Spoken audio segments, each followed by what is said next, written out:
আসসালামু আলাইকুম প্রাণপ্রিয় শিক্ষার্থীবৃন্দ, আমি মোহাম্মদ ফেসবুক লাইভের দ্বিতীয় ক্লাসে তোমাদেরকে স্বাগত জানাচ্ছি।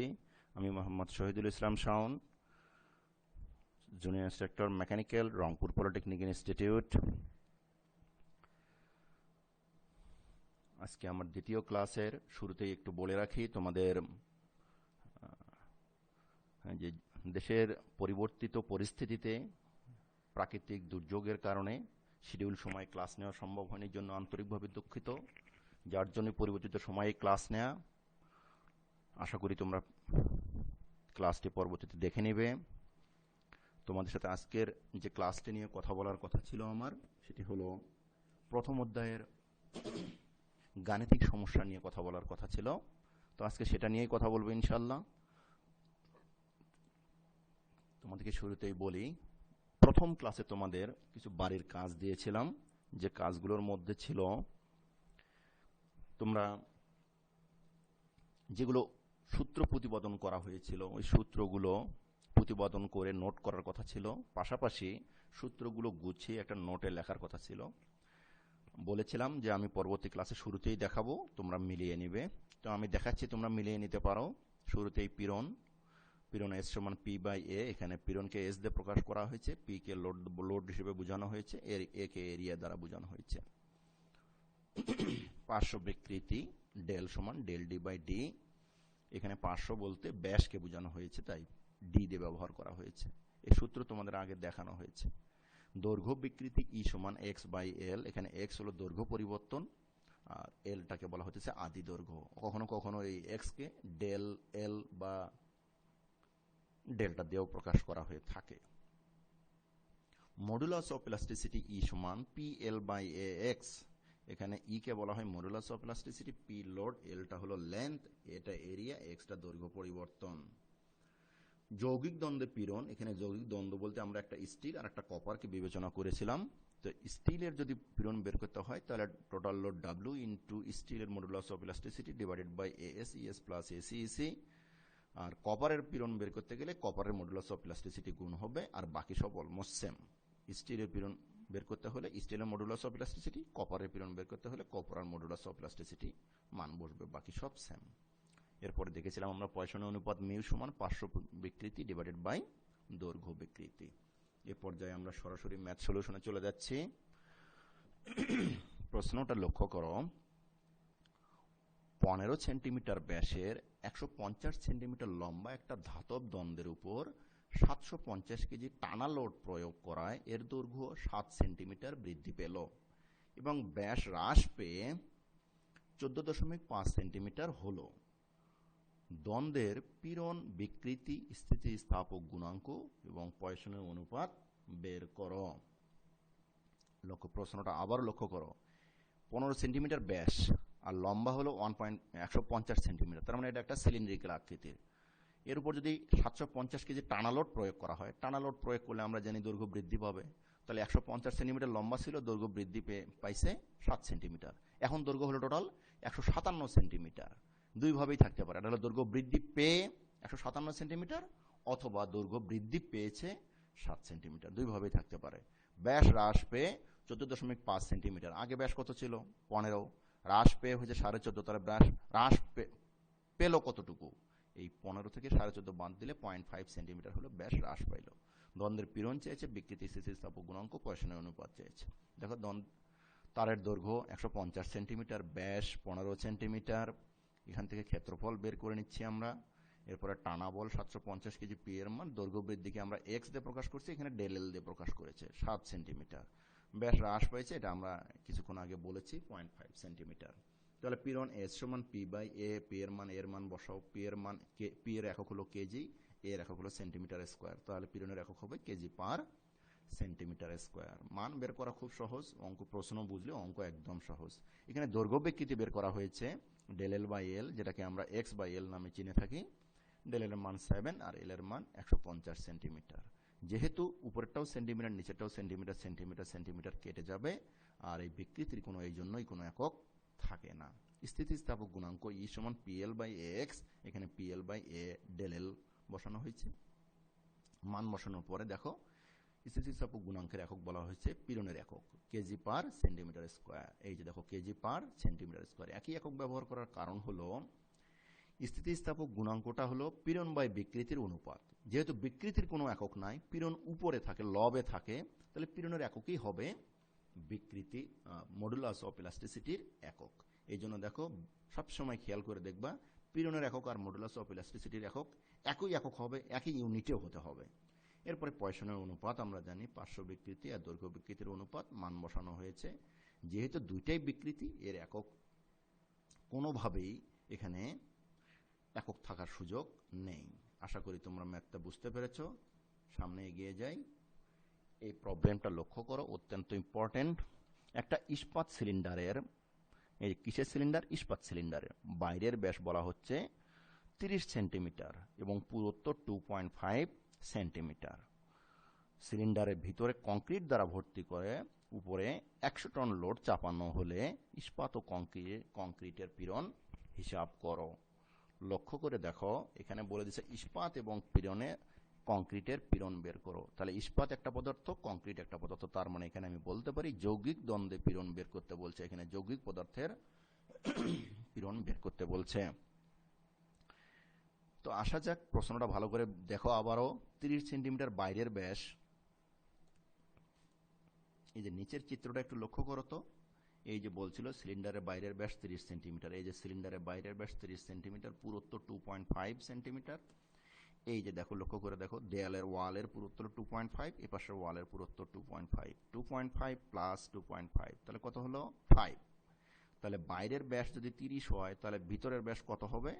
30 থেকে এই যে দেখো 2.5 প্লাস 2.5 বাদ দিলে 25 থাকে। 25 যে মানটা এখানে বের করা হয়েছে, এখানে বের করা হয়েছে 2 ইন্টু 2.5 যে কথা, 2.5 প্লাস 2.5 একই কথা।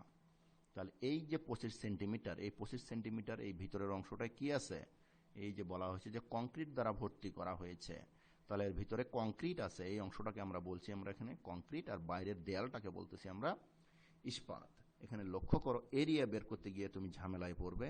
কংক্রিটের ক্ষেত্রফল যখন বের করবে, তখন কংক্রিটের ব্যাস হবে, ভিতরের ফাঁপা অংশটায় যেহেতু কংক্রিট দ্বারা পূর্ণ করা হয়েছে, তার মানে ভিতরের অংশটাতেই কংক্রিটের ব্যাস। তাহলে বলতে পারি কংক্রিটের ব্যাস 25। দেখো কংক্রিটের ক্ষেত্রফল πd²/4, আর ইস্পাতের ক্ষেত্রফল, ইস্পাতের সিলিন্ডারের ক্ষেত্রফল থেকে যদি আমি কংক্রিটের ক্ষেত্রফলটা বাদ দেই, সেক্ষেত্রে ইস্পাতের ক্ষেত্রফল পাওয়া যাবে।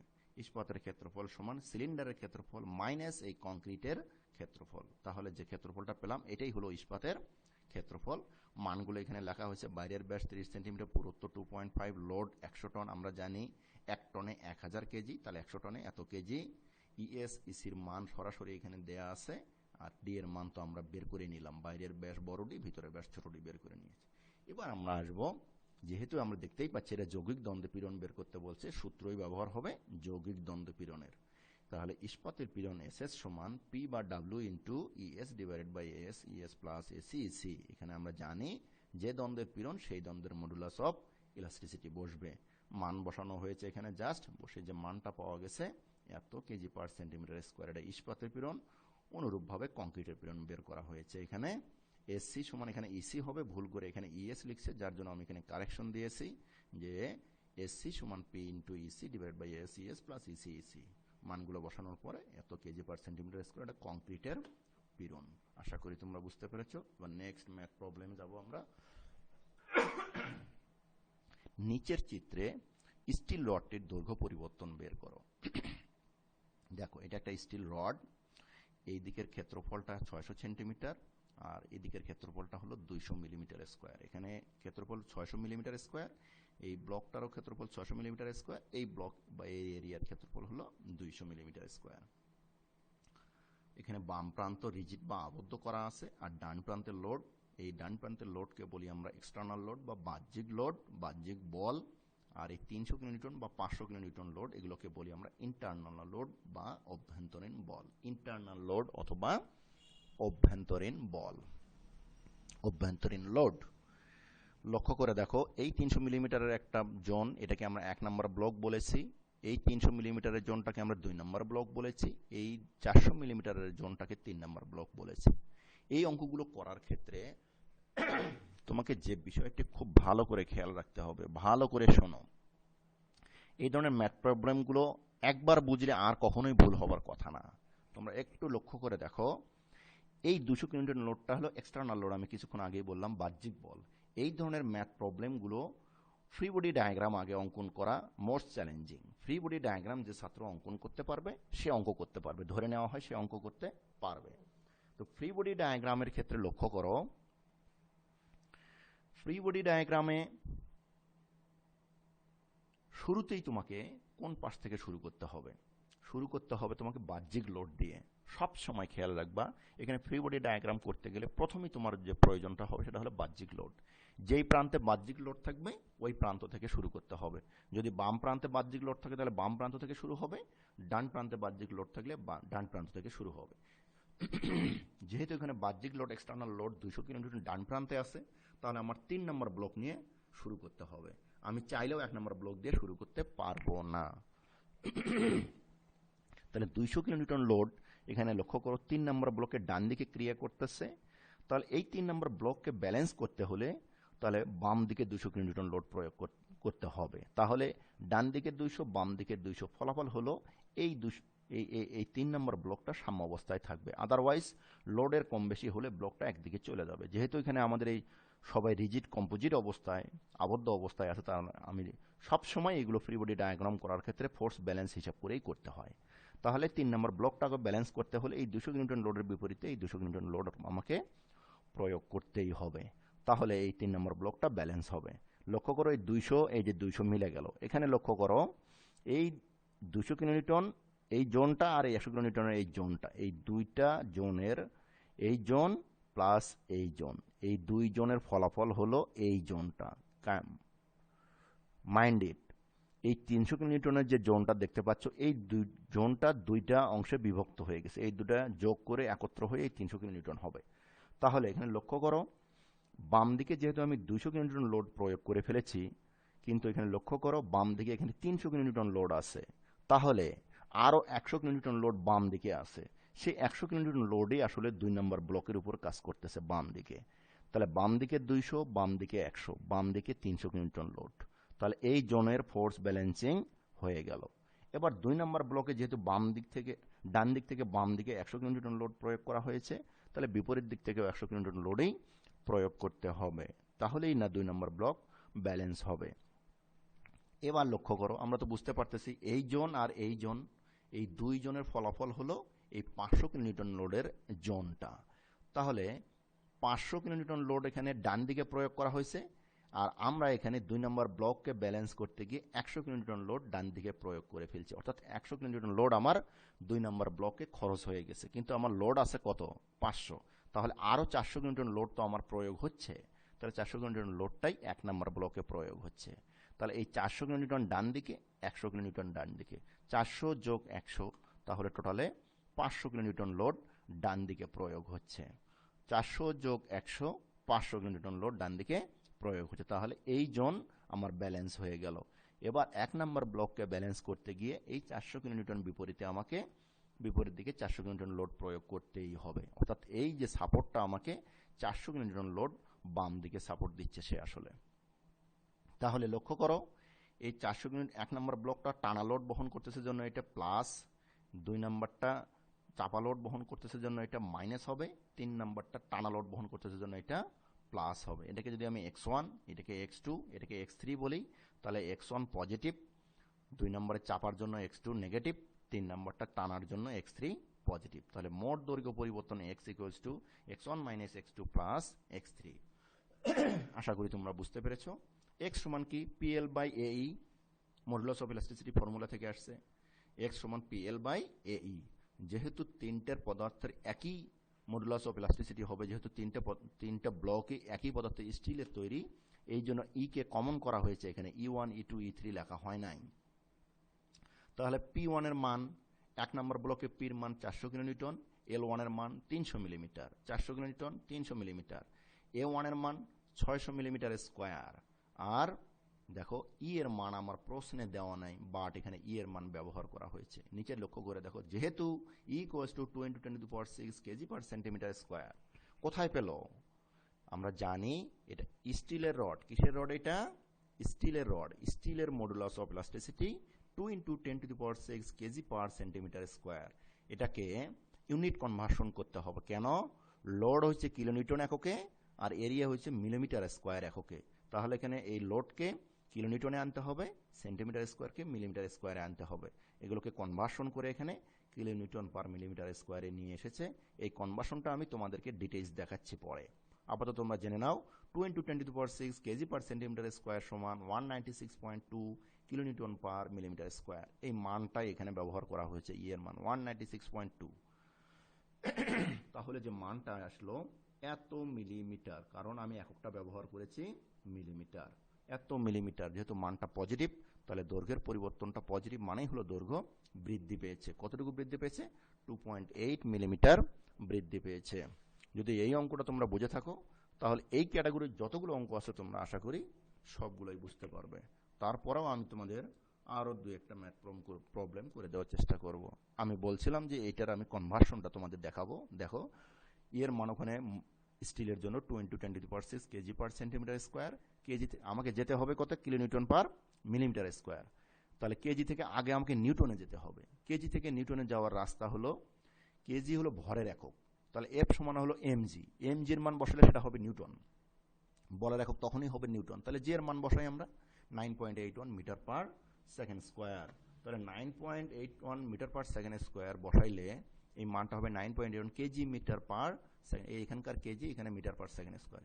আমরা জানি KG metre per second square আর এক নাম হলো নিউটন। এটা হলো মূল একক আর এই নিউটনটা হলো ব্যবহারিক একক। তাহলে আমি এখানে 9.81 দিয়ে গুণ করলে নিউটন পার সেন্টিমিটার স্কোয়ার হয়ে গেল।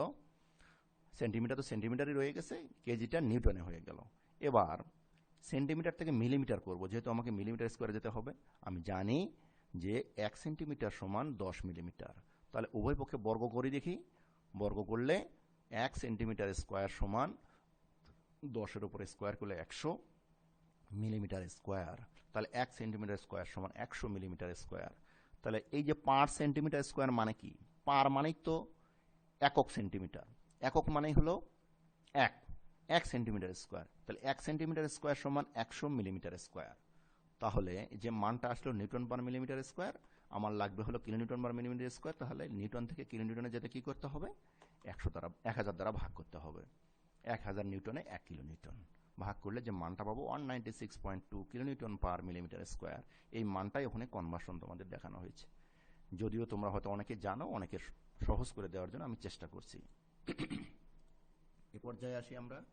নিচের চিত্রে প্রদর্শিত পিতল দ্বন্দ্বের চিত্রটা দেখো। একটা পিতল দ্বন্দ্বের প্রস্থচ্ছেদ অর্থাৎ ক্ষেত্রফল একই ক্ষেত্রফল 10 সেন্টিমিটার স্কোয়ার। অক্ষ বরাবর প্রয়োগকৃত বলের জন্য 3টি অংশ পৃথকভাবে বল প্রয়োগের দিক প্রদর্শন পূর্বক, পৃথকভাবে 3টি অংশে পৃথকভাবে বল প্রয়োগের দিক প্রদর্শন পূর্বক দৈর্ঘ্যের পরিবর্তন নির্ণয় করো। দৈর্ঘ্যের পরিবর্তনও চাইছে, পাশাপাশি 3টি পৃথক অংশে চিত্র প্রদর্শন করতে বলছে। তো ঠিক আছে, আমরা প্রদর্শন করব। আগের অঙ্ক যদি আমরা বুঝে থাকি এই অঙ্কটা আরো সহজ হবে। লক্ষ্য করে দেখো, আমি লাল কালার করে সার্কেল করার চেষ্টা করেছি। এখানে বাম প্রান্তে এক্সটার্নাল লোড আছে, ডান প্রান্তে এক্সটার্নাল লোড আছে। তাহলে আমি যে কোনো প্রান্ত থেকেই শুরু করতে পারি। গত অঙ্কে যেহেতু আমি ডান প্রান্ত থেকে শুরু করছি, তো এই অঙ্কে আমি বাম প্রান্ত থেকে শুরু করতে চাই। তাহলে তোমাদের দুই পক্ষই আবার আমি চেষ্টা করব ডান প্রান্ত থেকেও বুঝে দেওয়ার জন্য। সহজ, আশা করি সহজ হবে। দেখো, 1 নম্বর ব্লক, 2 নম্বর ব্লক, 3 নম্বর ব্লক, 80, 110, 150। 1 নম্বর ব্লককে 5000 কেজি বল বাম দিকে টানতেছে। তাহলে এটাকে ব্যালেন্স করতে হলে 5000 কেজি বল ডান দিকে টানতে হবে। টানা বলের জন্য এটা পজিটিভ। এবার দেখো, এই জোন, এই দুইটার ফলাফল হলো এই জোন। এই জোনে দেখো, এই জোনে 8000 কেজির যে জোনটা, এখানে 8000 কেজি ডান দিকে, কিন্তু আমি 1 নম্বর ব্লকের জন্য খরচ করে ফেলছি 5000 কেজি ডান দিকে। 5000 কেজি যদি ডান দিকে প্রয়োগ করে থাকি তাহলে আমার আরও 3000 কেজি ডান দিকে রয়ে গেছে। এই সেই 3000 কেজি ডান দিকে 2 নম্বর ব্লকের উপর প্রয়োগ হয়েছে। এই 2 নম্বর ব্লককে ব্যালেন্স করতে বিপরীত দিক থেকে 3000 কেজি লোড প্রয়োজন অবশ্যই হবে। তাহলে 2 নম্বর ব্লক ব্যালেন্স হবে। দেখো, 5000 ডান দিকে, 3000 ডান দিকে 8000 মিলে গেল।